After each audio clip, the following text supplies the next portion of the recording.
now you mentioned lawsuits, it's a good enough question to ask is, I know you're in depositions, especially over the Hall and Nash Yeah. thing that lasted for years, but I mean, how many lawsuits or how many frivolous lawsuits were there going back and forth between WCW and Oh, there WWF? were, it was constant. It was constant. The one lawsuit you mentioned about me being deposed by McDevitt, first thing was they got on me about Razor. They said, You're, it's the same character.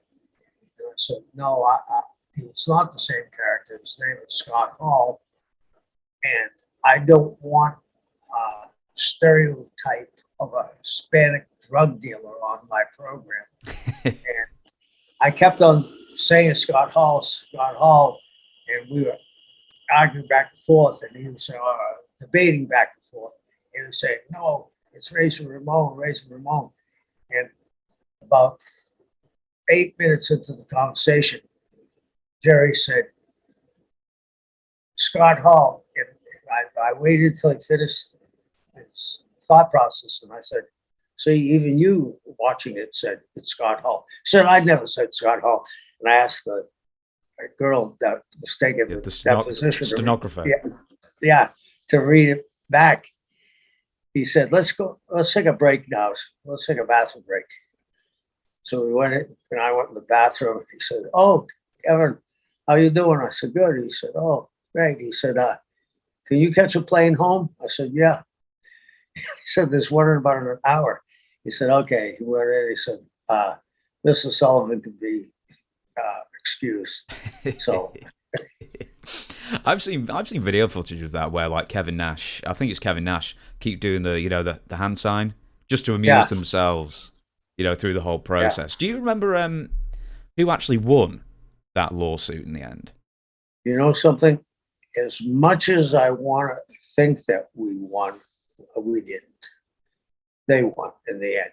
You know what I mean? Because the likeness and the closeness of it and the whole thing. But I mean, if we lost, it was no big deal because they had revolutionized wrestling. And I don't think we'll ever see that angle again because everybody knows that people are under contracts now. And because of the internet. When we were doing this, the internet was in its infancy. And the thing was, they came and everybody did think it was New York against us. Even the guys.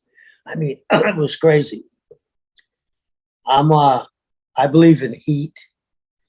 So I was dumping all the heat on them, and we would be doing interviews, and the baby faces would come up to me and say, they're working for Vince.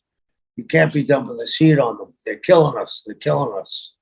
All the baby faces were thinking they're getting killed, you know what I mean? Because we were dumping all kinds of heat on them. And rightfully so, because in the back of my mind, right from the beginning, where they thought, for this to really go sky high, Nash and Hall were the best two, I believe, to come in.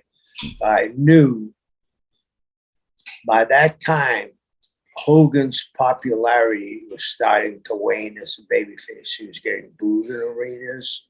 There was the infamous one in Chicago where he came dressed all in black, black headband, black cross, black shirt, black pants. And they booed him out of the building. And Gene said, you can tell the solemn mood here tonight. And that was what Gene could do. He could save things.